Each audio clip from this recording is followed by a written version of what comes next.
Start करें। तो आपको याद होगा लास्ट क्लास में हमने जर्नल एंट्री के रूल्स पढ़े थे, और कौन से अप्रोच से? ट्रेडिशनल अप्रोच, जो बहुत पहले चला आ रहा था। एक बार याद दिला दूं आपको हल्का सा, और फिर हम आगे कंटिन्यू करते हैं।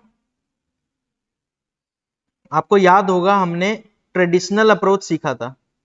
ट्रेडिशनल अप्रोच में थोड़ा सा झंझट था। अच्छा, झंझट क्या था?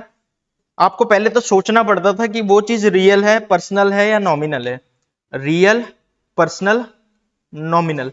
और उसके जस्ट बाद पहले तो ये डिसाइड करो, उसके बाद तीनों के अलग अलग रूल्स होते थे, वो याद रखना पड़ता था कि रियल का रूल क्या कहता था। जैसे रियल कहता था debit what comes in, credit what goes out. Personal क्या कहता था?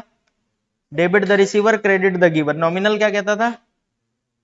Debit all expenses and losses, credit all income and gain. ऐसे करके था। तो वो पहले तो रूल याद होने चाहिए, फिर ये वाले आपको पता होना चाहिए कौन रियल है, कौन पर्सनल है, कौन नॉमिनल है। उसके बाद जाके आप ये ट्रेडिशनल अप्रोच से एंट्रीज कर पाते थे, कि डिसाइड कर पाते थे कि डेबिट क्या होगा और क्रेडिट क्या होगा, जो कि थोड़ा सा डिफिकल्ट अप्रोच था। और वैसे भी जो पुराना चीजें होती हैं वो थोड़ी सी डिफिकल्ट होती हैं। फिर उसके बाद मॉडर्न अप्रोच लाया गया। मॉडर्न अप्रोच बड़ा आसान अप्रोच था। मॉडर्न अप्रोच में बड़ा सिंपल बोला गया कि पूरे बिजनेस में टोटल 6 चीजें होती हैं, मतलब हर चीज 6 तरह की होती है। अब आप बोलोगे 6 कौन कौन से? भाई, असेट्स, लाइबिलिटी, इनकम, एक्सपेंस, ठीक है, कैपिटल और ड्राइंग। इन्होंने बोला हर बिजनेस में ऐसे ही होता है, बस यही 6 चीजें होती हैं। Assets, liability, income, expense, capital और ड्राइंग। मतलब हर चीज कहीं ना कहीं इसी के अंदर फॉल करेगी। यानी कोई भी चीज एक बिजनेस में या तो इनकम होगी, या तो एक्सपेंस होगा, या तो कैपिटल होगा, या तो लाइबिलिटी होगा, या तो एक्सपेंस होगा, या तो ड्राइंग होगी। और इतना सोचने की जरूरत नहीं है, बस इनको पहचान लो। अब आप बोलोगे ये तो पहचान लेंगे कोई भी। जैसे मान लेते हैं, मैं आपको कोई एक एग्जांपल देता हूं। मैं बोला बिल्डिंग, तो आप बताओगे बिल्डिंग क्या होगी? असेट्स। मैंने बोला कि मशीनरी, आपने बोला असेट्स। मैंने बोला लोन, लाइबिलिटी। अच्छा, मैंने बोला कि रेंट रिसीव्ड हुआ है मुझे, आप बोलोगे इनकम। अच्छा, मैंने बोला रेंट पे किया है, फिर एक्सपेंस। तो कहीं ना कहीं आप हर चीज को इन 6 चीजों में डिवाइड कर सकते हो। पूरे बिजनेस में जो भी चीजें होती हैं यही 6 होती हैं। अब इनके लिए रूल बना दिया गया। इनके लिए कैसे रूल बनाया गया? बड़ा सिंपल है, देखो। ए ई डी को एक साथ रखो और एल आई सी को एक साथ रखो। अब आप बोलोगे बात समझ नहीं, ए से क्या होगा? मैं लिख देता हूं, ए से एसेट्स, ई से एक्सपेंस और डी से ड्राइंग। तो एईडी को एक साथ रखो, और एलआईसी यानी लाइबिलिटी, इनकम और कैपिटल, इनको एक साथ रखो। ठीक है। और ये क्या बोला गया? अगर एईडी की बात हो रही है, एईडी यानी असेट्स, एक्सपेंस और ड्राइंग की बात हो रही है, और ये इंक्रीज हो रहा है, इंक्रीज, इंक्रीज तो समझ आता है ना, इंक्रीज मतलब बढ़ना। तो अगर ये बढ़ रहा होगा तो हमेशा डेबिट होगा। ये तीनों चीजें, एक मिनट, ये तीनों चीजें अगर बढ़ रही होंगी तो हमेशा क्या होंगी? डेबिट। और अगर घट रही होंगी तो हमेशा क्या होंगी? क्रेडिट। आप बोलोगे क्या ये ट्रेडिशनल अप्रोच की कॉपी है? बिल्कुल, ट्रेडिशनल अप्रोच से ही निकाला गया ये चीजें। अच्छा, एक बात बताओ, असेट्स क्या होता था? Real account. और रियल बढ़ता था तो डेबिट, घटता था तो क्रेडिट। क्या वही है कॉपी? अच्छा, एक बात बताओ, खर्चा वहां पे नॉमिनल होता था। नॉमिनल क्या होता था? बढ़ता था तो डेबिट, बढ़ता था तो डेबिट, और घटता था तो? अब बोलोगे घटता ही नहीं था। नॉर्मली खर्चे तो घटते ही नहीं है कभी भी, हमेशा बढ़ते ही हैं। तो बढ़ेंगे तो फिर वो क्या होगा? डेबिट। लेकिन हाँ, आगे चल के आप समझोगे कभी कभार क्रेडिट भी होता है, खर्चा कम भी हो जाता है। आप बोलोगे बात समझ नहीं यार, खर्चा कैसे कम हो सकता है? जैसे मान लेते हैं मैंने आपको मैंने बोला सैलरी दूंगा मैं आपको 1 लाख रुपए, तो मैंने आपको सैलरी दे दी 1 लाख रुपए, तो ये नॉर्मल खर्चा है मेरा, 1 लाख रुपए। फिर मुझे पता चला आपने काम खराब कर दिया और मैंने बोला नहीं भाई 20,000 काट लूंगा, तो ऐसे केस में खर्चा कम हो गया, तो मैंने 20,000 सैलरी कम करी। वैसे केस में क्रेडिट होगा। नॉर्मली कभी खर्चा कम होता नहीं है, नॉर्मली नहीं होता, खर्चा बढ़ेगा ही, आप और खर्चा करोगे और बढ़ेगा। तो नॉर्मली सारे खर्चे क्या होते हैं? हमेशा डेबिट। तो क्रेडिट की कोई बात वैसे नहीं आनी चाहिए। तो कॉपीड तो वहीं से चीजों को कॉपी किया हुआ है। और क्या बोला गया है आपको याद रखना है? असेट्स। अच्छा, ये क्या ये इंटरव्यू में पूछा जाता है? नहीं, इसके पूछे जाने के इंटरव्यू में चांसेस ना के बराबर है। आपसे वो ट्रेडिशनल अप्रोच इंटरव्यू में पूछ लेते हैं, ठीक है। तो ये फिर अप्रोच पढ़ना क्यों है अगर इंटरव्यू में नहीं पूछेगा? भाई ये बहुत ज्यादा इजी है, इसमें इतना सोचना नहीं है। रियल, पर्सनल, नॉमिनल, सिंपल याद रखना, ए ई डी। अगर ये बढ़ रहा है तो डेबिट, अगर घट रहा है तो क्रेडिट, नॉर्मली घटेगा नहीं तो नहीं क्रेडिट करोगे, बढ़ेगा तो डेबिट। समझ आ गया? अच्छा, LIC की बात करें तो लाइबिलिटी, इनकम और कैपिटल की बात करें तो इसके साथ उल्टा हो जाएगा, अगर बढ़ेगा तो क्रेडिट और घटेगा तो डेबिट, इसके साथ मतलब उल्टा हो जाएगा, अगर ये बढ़ रहा है तो क्रेडिट और घट रहा है तो डेबिट। आप बोलोगे यार कुछ एग्जांपल से बताओ, क्या इतना सिंपल सा रूल था? वो तो बड़ा झंझट रूल था, बहुत सारी चीजें थी, यहाँ बड़ा आसान है और सिंपल। मैं आपको एक सिंपल सा देता हूं, एक क्वेश्चन देता हूं, आप मुझे बताओ। चलो, rent paid 40,000 by cash, entry बताओ मुझे। पहले तो बताओ किस किस चीज में फर्क पड़ रहा है। आप बोलोगे कि रेंट में फर्क पड़ रहा है और एक कैश में, दोनों में से एक डेबिट एक क्रेडिट। अब आपके पास ऑप्शन क्या है? LIC, वो वाला ऑप्शन पर वो वाला फॉर्मूला याद करो, रियल पर्सनल नॉमिनल, जो कि बहुत लेंथी था। ये वाला फॉर्मूला याद करें, ये वाला, अगर असेट्स है कोई इन दोनों में से तो वो बढ़ रहा है तो डेबिट, घट रहा है तो क्रेडिट। कैश असेट्स है और घट रहा है क्रेडिट। अच्छा, रेंट का बताओ, खर्चा है, खर्चा बढ़ रहा है तो डेबिट। तो आपने तो एक झटके में ही बोल दिया था मेरे से कि rent account debit to cash.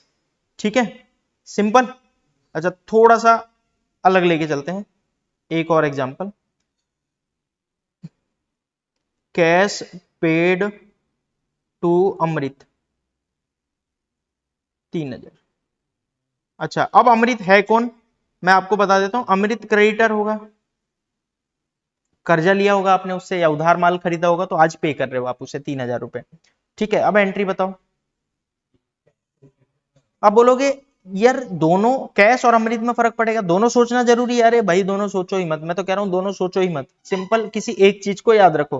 Cash जा रहा है असेट से क्रेडिट, और अगर कैश क्रेडिट है तो आंख बंद करके अमृत क्या हो जाएगा? डेबिट। आंख बंद करके अमृत डेबिट। लेकिन अगर आप चेक करना चाहो, अगर रूल से, रियल पर्सनल नॉमिनल वाले नहीं, इस वाले रूल से, इस वाले रूल से, तो लाइबिलिटी है ये। अमृत क्या था? लाइबिलिटी। और लाइबिलिटी बढ़ रही है कि कम हो रही है? कम हो रही है, क्योंकि आपने उसको पैसा दे दिया। भाई मान लेते हैं अमृत को आपको 10,000 देने थे, आज आपने 3,000 दे दिए, तो अब कम हो गई ना लाइबिलिटी, कर्जा कम हो गया, आपको 7,000 और देने होंगे। तो लाइबिलिटी कम हुई तो क्या होता था? डेबिट। समझ आ गया? तो सिंपल याद रखना ना, LIC बढ़ेगा तो क्रेडिट, घटेगा तो डेबिट। और AED बढ़ेगा तो डेबिट और घटेगा तो क्रेडिट। ये याद रहेगा होपफुली। मॉडर्न अप्रोच बस इतना सिंपल सा कहता है। आगे यहाँ पे मैं आपको 50 एंट्रीज दे दूं, सारी की सारी एंट्रीज इसी बेस पे सॉल्व हो जाएगी। ठीक है, सारी की सारी एंट्रीज इसी बेस पे सॉल्व हो जाएगी, बट अभी मैं नहीं दे रहा हूँ आपको, अभी पहले तो रूल सारे समझ लेते हैं और फिर मैं आपको एंट्रीज दूंगा बाद में। ठीक है, अभी तो ये बात समझ आ गई आपको। अच्छा, अब आप कहोगे कि आपने बोला था 3 अप्रोच, एक मॉडर्न, एक ट्रेडिशनल और एक आपने बोलता शॉर्टकट मेथड। तो शॉर्टकट मेथड बता दो। पहले तो मैं आपको शॉर्टकट मेथड बता देता हूं, और ये याद रखना, आपको ये याद रखना, ये लर्न करना है बहुत अच्छे से, क्योंकि सारी एंट्रीज, लगभग सारी एंट्रीज इससे सॉल्व हो जाती हैं। मैं फिर भी लिख दूं 99% एंट्रीज सॉल्व हो जाती हैं। अब आप बोलोगे 1% एंट्रीज क्या इस शॉर्टकट मेथड से सॉल्व नहीं होगी? हाँ, हो सकता है कि ना हो, ये जो शॉर्टकट मेथड अभी बताने वाला हूँ, उसके लिए आपको या तो ट्रेडिशनल मेथड या तो वो आपका रियल पर्सनल नॉमिनल वाले रूल आपको लगाने पड़ेंगे, बट 99% एंट्रीज इससे हो जाएंगी। अच्छा, अब आपके मन में आएगा क्या आप भी इसी को सोच के चलते हो? हाँ, मैं भी इसी को सोच के चलता हूँ और उसके हिसाब से एंट्री करता हूँ, और आपके दिमाग में भी कहीं ना कहीं बैकएंड पे यही चलता रहता है, बट आपको पता नहीं चलता। मैं आपको बताता हूँ, ये कहता है सिर्फ 2 चीज की बात करो, 3 चीज की बस। खर्चा डेबिट, याद रखना, इनकम क्रेडिट, और असेट्स अगर बढ़ेगा तो डेबिट और घटेगा तो क्रेडिट। आप बोलोगे साफ साफ कॉपी है। भाई ये तो कॉपी ही है, रियल पर्सनल नॉमिनल उसी का कॉपी है। हाँ, उसी का कॉपी है भाई, रूल अलग से थोड़ा ना बनेंगे, उसी के कॉपी है वो। ये क्या कहता है, सॉरी, ये क्या कहता है कि आपको सारे मेथड याद रखने की जरूरत नहीं, सारी चीजें याद रखने की जरूरत नहीं है। एक बिजनेस में जो भी ट्रांजेक्शन होती है, 2 चीजों पे फर्क पड़ता है, दोनों में से कोई एक 99% चांस है कि या तो असेट्स होगी, या तो इनकम होगा, और या तो खर्चा होगा। 99% चांस है कि इन तीनों में से कोई एक होगा, और इन तीनों में से कोई एक होगा तो बस इसके बारे में याद रख लो, क्योंकि अगर आपको डेबिट पता चल गया तो क्रेडिट अपने आप दूसरी चीज हो जाएगी, अगर आपको क्रेडिट पता चल गया तो डेबिट अपने आप दूसरी चीज हो जाएगी।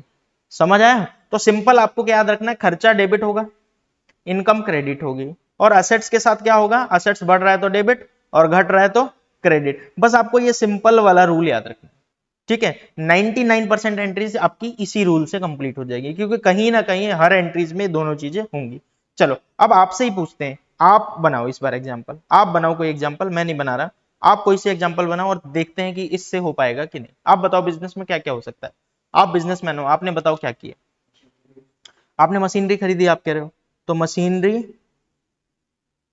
परचेज्ड ₹70,000। अच्छा पेमेंट भी आप बताओ कैसे, उधार खरीदना चाहते हो, पैसे देके खरीदना चाहते हो। आप कह रहे हो हाफ, अभी वो हाफ वाली अभी अब बात नहीं कर रहे हैं, क्योंकि उसमें 3 चीजों में फर्क पड़ेगा, थोड़ी देर बाद डिस्कस करेंगे उसके बारे में, आज की क्लास में हो जाएगा वो उस पॉइंट पे आ जाएंगे। आपने बोला मशीनरी खरीदी 70,000 रुपए की, और पेमेंट कैसे कर रहे हो बताओ। आप चलो payment by bank, payment by cheque, cheque से पेमेंट कर दिया आपने, ठीक है। चलो इसकी एंट्री क्या होनी चाहिए, और ये देखना कि इससे फर्क पड़ेगा, इससे आएगा कि नहीं। भाई पहले तो एक बात बता दूं, इस बुक इसमें तो दोनों के दोनों आपका असेट्स ही आ गया, बैंक से पैसे जा रहे हैं वो भी असेट्स हैं, और मशीनरी खरीद रहे हो वो भी असेट्स है, दोनों असेट्स आ गया। मैं क्या कह रहा हूं, एक जो असेट्स आ रहा है वो डेबिट और जो जा रहा है वो क्रेडिट। बताओ क्या एंट्री होगी, मशीनरी डेबिट और bank account credit to bank account, बस एक डेबिट होना होता है और एक क्रेडिट होना होता है। तो जैसा कि मैंने आपको बताया 99% एंट्रीज में कहीं ना कहीं एक्सपेंस आ जाएगा, कहीं ना कहीं इनकम आ जाएगा, या कहीं ना कहीं एसेट्स आ जाएगा। दोनों साइड ना आए तो एक साइड तो आ ही जाएगा, और अगर एक साइड आया तो वो या तो डेबिट हो जाएगा या तो क्रेडिट हो जाएगा, एज पर योर रूल्स। समझ आ गया। चलो एक और ले लेता हूं मैं लास्ट, फिर किसी और चीज पे चलते हैं। रेंट पेड बाई कैश, 7,000 रुपए, बताओ। आप बोलोगे रेंट डेबिट, क्योंकि रेंट खर्चा है, खर्चा डेबिट, और कैश अपने आप क्रेडिट हो जाएगा, सोचने की भी जरूरत नहीं है। इस तरह की आप जितनी एंट्रीज बनाना चाहो बना सकते हो, बहुत सारा का सारा। हाँ अब आप बोलोगे प्रैक्टिस के लिए कब दोगे, देंगे। प्रैक्टिस के लिए आपको क्वेश्चन जब तक नहीं मिलेंगे, जब तक आपको एक कॉन्फिडेंस नहीं आएगा कि हाँ भाई हमने एंट्रीज की है, ठीक है। तो कॉन्फिडेंस के लिए तो हम प्रैक्टिस के लिए एंट्रीज देंगे पहले। अब रूल समझ आ गए आपको, मैंने अब तक आपको 3 रूल बता दिया, रियल पर्सनल नॉमिनल वाला पहला मेथड ट्रेडिशनल अप्रोच, और मॉडर्न अप्रोच में क्या क्या बता दिया आपको, एईडी एलआईसी के हिसाब से सोचोगे, और शॉर्टकट मेथड आपको मैंने बता दिया कि भाई याद तो ये वाला रख लो, इससे लगभग सारी एंट्रीज हो जाएंगी। इंटरव्यू में जो आपसे पूछा जा सकता है वो पूछा जा सकता है आपसे traditional approach, real personal nominal, और जो दिमाग लगाना है वो आपको ये शॉर्टकट मेथड दिमाग लगा के एंट्री करनी है। क्या इंटरव्यू में एंट्री बोली जाती करवाई जाती है, हाँ दे देंगे आपके हाथ में कॉपी पेन कि भाई एंट्री करके दिखा दो, ये वाला बिजनेस में ये हुआ आप करके दिखा दो, उसको रिकॉर्ड करके दिखा दो। समझ आ गया। बट आज ये सारे रूल्स हमने पढ़ लिए, सारे रूल्स पढ़ लिए। क्या हमें हमेशा रूल्स फॉलो करना है, नॉर्मली तो हाँ करना है, लेकिन एक बिजनेस में जो चीजें बहुत ज्यादा होती हैं वो तो आपको रटना पड़ेगा। मैं क्यों बोल रहा हूँ रटने को, कि उसमें गलती होने के चांसेस ना हो, उस कोई चीज में बहुत ज्यादा स्पीड चाहिए हमें, तो वो हमें पता ही होना चाहिए। इसी वजह से अब मैं कुछ एंट्रीज आपको कराऊंगा जो मैं कह रहा हूं कि रटना पड़ेगा, आपको रट के चलोगे आप, ठीक है। अच्छा कौन सी एंट्रीज, आज हम परचेज की बात करेंगे, आज हम सिर्फ और सिर्फ परचेज की एंट्री अच्छे से सीखेंगे, बहुत अच्छे से। पहले विदाउट जीएसटी, और फिर एक बार आपको विदाउट जीएसटी आ जाएगा तो फिर विद जीएसटी, ठीक है। तो पहले आप आज हम परचेज ही खत्म करते हैं, और क्योंकि एक बिजनेस में परचेज नॉर्मल होता है, बहुत ज्यादा होता है। तो अब देखो, अब इसको अच्छे से समझना और पूरा क्लियर करना। जब भी आप खरीदते हो तो एक बिजनेस में आप दो तरह की चीज परचेज कर सकते हो, या तो वो खरीदा है बेचने के लिए, या वो खरीद के बनाओगे और फिर बेचोगे, जिसे आप बोलते हो गुड्स। समझ आया, आप खरीद रहे हो गुड्स, या फिर आप खरीद रहे हो असेट्स अदर देन गुड्स। जैसे कि मैंने एसी खरीद ली, बेचने के लिए नहीं, खरीदा है लगाऊंगा यूज करूंगा। मैंने मशीन खरीद ली, बेचने के लिए नहीं, खरीदा है लगाऊंगा यूज करूंगा। अब आप बोलोगे मशीन खराब हो गई तब बेचोगे, हाँ बिल्कुल तब तो बेचेंगे, लेकिन वो मैटर नहीं करता, मैटर क्या करता है आपने खरीदा किस लिए। समझ आ गया। तो आपको पहले जब आप खरीद रहे हो तो आप बिजनेस में कितने तरह की चीज खरीद सकते हो, दो तरह की, या तो आप गुड्स खरीदोगे या तो आप असेट्स खरीदोगे। समझ आ गया। एक बात सुन लो, परचेज हमेशा डेबिट होता है, परचेज हमेशा डेबिट होता है। अब बोलोगे रटवा रहे हो, हाँ कुछ चीजें मैंने आपको बोल दिया वो रट लो, बेटर है आपके लिए। पर रूल्स के साथ सारे मैं रूल्स के साथ कनेक्ट कर दूंगा कि मैंने क्यों कोई चीज क्या बोला कैसे बोला, वो सारे रूल्स के साथ भी कनेक्ट करेंगे। बट जो बिजनेस में हमेशा होगी, डेली दिन में 10 बार होगी, वो भी आप रूल बार बार सोचोगे क्या, वो तो आपको अच्छे से याद होना चाहिए। तो ध्यान से सुनो, परचेज हमेशा क्या होगा, डेबिट। अब लेकिन अगर आप गुड्स परचेज कर रहे हो, क्या कह रहा हूं मैं, गुड्स परचेज कर रहे हो, तो परचेज अकाउंट डेबिट होगा। क्या डेबिट होगा, परचेज अकाउंट डेबिट, क्योंकि गुड्स का नाम नहीं लिखते। आप कुछ भी खरीद रहे हो, जैसे गुड्स खरीद रहा हूं, मैं खरीद रहा हूं, गुड्स तो पहचान लोगे, गुड्स क्या होगा, आपने खरीदा है, या तो उसको बना के बेचोगे या तो उसको एज इट इज बेचोगे। समझ आया? जैसे मान लेते हैं मेरा फैन का बिजनेस है, तो मैंने इसके लिए पंखड़ी खरीदी, तो पंखड़ी मैं खरीदा हूं, फैन में लगाऊंगा फिर बेचूंगा, तो ये मेरे लिए क्या हो गया, गुड्स। अच्छा मैंने पूरा फैन ही खरीद लिया, सीधा फैन खरीदा और इसे डायरेक्ट बेच दूंगा आगे, वो भी मेरे लिए क्या हो गया, गुड्स। तो गुड्स तो पहचान लोगे। अच्छा अगर आपने गुड्स खरीदा तो परचेज अकाउंट डेबिट होगा। और अब आप कह रहे हो कि अगर गुड्स नहीं एसेट्स खरीदा, जैसे एसी खरीद लिया, टीवी खरीद लिया, मोबाइल खरीद लिया बिजनेस में यूज करने के लिए, तो उसका नाम डेबिट, उसका नाम डेबिट होगा। उसका किसका, उस असेट्स का, यानी हिंदी में अगर इंग्लिश में लिख दूं असेट्स नेम डेबिट होगा। समझ आया? पहले तो एक बात समझो, ये आप बोलोगे क्यों कर रहे हो भाई, एक बात बताओ, ध्यान से सुनना, जब भी मैं कोई संपत्ति खरीदता हूँ, संपत्ति समझ रहे हो, मैंने खरीदा है यूज करने के लिए, वो मेरी संपत्ति होती है, वो मेरे बुक में वो खर्चा नहीं होता, वो मेरा असेट्स होता है। ठीक है, और जो मैंने खरीदा है बेचने के लिए वो मेरा क्या है, खर्चा, वो मेरा खर्चा है, इसीलिए उसे लिखते क्या है, परचेज अकाउंट डेबिट। और अगर असेट्स खरीदते हो तो असेट्स का नाम अकाउंट डेबिट। समझ आ गया? अच्छा अब आप बोलोगे एंट्री तो सिर्फ डेबिट से नहीं होती ना, डेबिट तो हमें समझ आ गया भाई, एंट्री में डेबिट तो क्लियर हो गया, क्रेडिट भी तो पता होना चाहिए क्या होना चाहिए। तो क्रेडिट आप तीन चीज करोगे, तीन में से कोई एक चीज या दोनों चीज, दो चीज या तीनों चीज क्रेडिट होगी। क्रेडिट होगा अगर आपने पैसे दिए हैं, जैसे आपने सामान खरीदा, कोई सा भी, दोनों में से कोई सा भी सामान खरीदा और पैसे दिए कैश, तो कैश अकाउंट क्रेडिट होगा। चेक से पेमेंट किया, बैंक से पेमेंट किया, तो बैंक अकाउंट क्रेडिट होगा। और अगर आपने उधार खरीदा है, उधार, अगर आपने उधार खरीदा है तो उस पार्टी का नाम क्रेडिट होगा जिससे आपने खरीदा है। मैं फिर से बोल रहा हूं बहुत सिंपल वर्ड में, परचेज करोगे तो कुछ डेबिट करना है, कुछ क्रेडिट करना है। डेबिट क्या होगा, डिपेंड करता है क्या खरीद रहे हो, अगर गुड्स खरीद रहे हो तो परचेज अकाउंट डेबिट होगा। क्या डेबिट होगा, परचेज अकाउंट, ये वर्ड ऐसे ही लिखना पड़ेगा, परचेज अकाउंट डेबिट। ठीक है, अगर आप गुड्स के सिवा कुछ और अदर असेट्स खरीद रहे हो तो असेट्स नेम डेबिट होगा। क्लियर है? क्लियर है? अब आप बोलोगे क्रेडिट क्या होगा, तो क्रेडिट तीन चीज हो सकती है, अगर आप खरीदने के बाद कैश पेमेंट कर रहे हो तो कैश क्रेडिट, अगर आप उसको पेमेंट कर रहे हो बैंक से, चेक से, तो बैंक अकाउंट क्रेडिट, और अगर आप उधार खरीद रहे हो, आप बोल रहे हो भैया पैसे बाद में ले लेना, तो उसका नाम यानी पार्टी का नाम क्रेडिट। क्या ये बात समझ आ गई? ये बात समझ आ गई? आप बोलोगे क्या ये रियल पर्सनल नॉमिनल रूल से नहीं हो सकता था? बिल्कुल हो सकता था। क्या ये ट्रेडिशनल वो मॉडर्न अप्रोच से नहीं हो सकता था? बिल्कुल हो सकता था। क्या ये शॉर्टकट से हो सकता था? बिल्कुल। लेकिन ये एक ऐसी चीज है जो बहुत ज्यादा यूज होने वाली है, आप जॉब करते रहोगे तो बहुत ज्यादा यूज होगा, तो इसीलिए मैंने आपको ये बताया। समझ आ गया? अच्छा एक बात और बता दूं, टैली में एक पार्ट है, अभी तक आपने, मैंने टैली में आपको यही बताया है कि आपने असेट्स खरीदा, सॉरी गुड्स खरीदा, उसकी एंट्री की, कभी भी आपको असेट्स खरीदने की एंट्री नहीं बताया मैंने। असेट्स खरीदने की एंट्री कभी भी नहीं बताई, वो आगे सीखेंगे।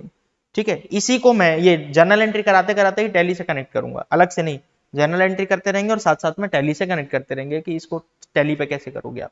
समझ आ गया? पहले तो परचेज की एंट्री अच्छे से समझ लेते हैं। याद हो गया ये? चलो एक एग्जांपल देता हूं। Goods purchased from Rohan on credit ₹60,000। आपने गुड्स खरीदा, किससे खरीदा, रोहन से उधार खरीदा, पैसे नहीं दिए, 60,000 का गुड्स खरीदा है। एंट्री बताओ क्या होनी चाहिए? पहले तो डेबिट देखो, डेबिट क्या होना चाहिए, अगर गुड्स खरीदा है तो परचेज डेबिट, अगर कुछ और खरीदा होता तो उसका नाम डेबिट करते, तो यहां पे तो गुड्स खरीद रहा हूं, तो एंट्री क्या होगी, यहां पे होगी परचेज अकाउंट डेबिट। क्लियर है? 60,000। ठीक है, अब बात करते हैं कि क्रेडिट क्या होगा। सोचो, अगर आपने उधार खरीदा है, उधार खरीदा है तो फिर उसका नाम होगा, तो टू रोहन, कितना, 60,000। रोहन अकाउंट लिखूं क्या, नाम के साथ अकाउंट नहीं आता। समझ आ गया? क्या ये एंट्री क्लियर है या कोई डाउट है? क्लियर है? चलो एक और पूछता हूं आपसे। Goods sorry TV purchased from Sohan on payment Sohan payment made by cheque. 24,000 रुपए की आपने टीवी खरीदी और पेमेंट कैसे कर दिया?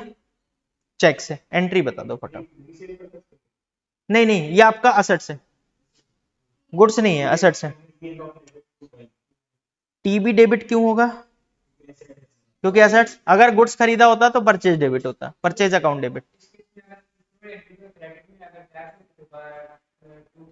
टू कैश लिखते अगर कैश से पेमेंट करते तो। अभी यहाँ पे क्या है आपने बताओ जरा। टीबी परचेज किया तो टीबी अकाउंट डेबिट 24,000, और आपने किससे पेमेंट की है?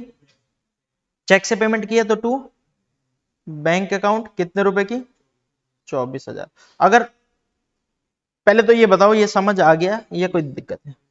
समझ आ गया। चलो एक तीसरा पूछता हूं आपसे। Goods purchased from vendor. Vendor मतलब किसी आदमी का नाम है, नाम नहीं होगा, वेंडर मतलब सेलर होता है। तो आपने गुड्स परचेज किया वेंडर से ऑफ रुपीज 70,000। 70,000 का गुड्स परचेज किया। Half payment made by cash, आधी पेमेंट आपने कैश से की, एंड हाफ बाई चेक, और आधी पेमेंट आपने चेक से की है। चलो इसकी एंट्री बताओ क्या होनी चाहिए। पहले तो डेबिट सोच लो। अगर हमने गुड्स परचेज किया तो परचेज डेबिट होगा, तो क्या डेबिट कर दें? Purchase account debit. कितने का? 70,000। और क्रेडिट क्या करें? अगर कैश से पेमेंट किया तो कैश, चेक से पेमेंट किया होता तो चेक, और यहां तो दोनों से पेमेंट किया, चेक नहीं बैंक लिखते। आपने तो यहां दोनों से पेमेंट किया, कैश भी और बैंक भी, तो क्या दोनों लिख दें? क्रेडिट में दो चीज आ सकती है, हाँ बिल्कुल, क्रेडिट में बल्कि डेबिट में भी अमाउंट बराबर आना चाहिए। क्रेडिट में आप 10 चीज डाल दो लेकिन 10 का टोटल 70 ही आना चाहिए। जितना डेबिट उतना क्रेडिट। अच्छा क्या डेबिट में भी 10 आइटम आ सकते हैं? हाँ डेबिट में भी 10 आइटम आ सकते हैं, बट जितना डेबिट उतना क्रेडिट होना चाहिए, एंट्री जैसे बराबर होती है। तो यहां पे to cash account, sorry to cash account और टू बैंक अकाउंट दोनों होगा, ठीक है, क्योंकि आपने दोनों से पेमेंट की है। 35,000 और 35,000। होपफुली यहां तक की बातें समझ आ गई होंगी। पॉइंट क्लियर है? एक लास्ट एंट्री और उसके बाद हम सेल पे चलेंगे। अच्छा विदाउट जीएसटी बता रहा हूं अभी, जीएसटी ऐड करेंगे अगली क्लास में उसका, इसके साथ। अब मान लेते हैं आपने गुड्स सॉरी मशीन परचेज की है। मशीन परचेज्ड फ्रॉम के लिमिटेड, कोई कंपनी का नाम है के लिमिटेड, उससे आपने मशीन खरीदी है ऑफ रुपीज 7 लाख। 7 लाख रुपए की मशीन की है। 2 lakh payment by cheque, 2 lakh आपने चेक से पेमेंट किया। 1 लाख पेमेंट बाई कैश, आपने 1 लाख कैश पे किया, एंड बैलेंस ऑन क्रेडिट, और बाकी उधार खरीदा है आपने। मतलब 7 लाख में से 3 लाख तो आपने पे कर दिया, 4 लाख आपने बोल दिया कि उधार है बाद में पे कर देंगे, ठीक है। एंट्री बताओ क्या होगा।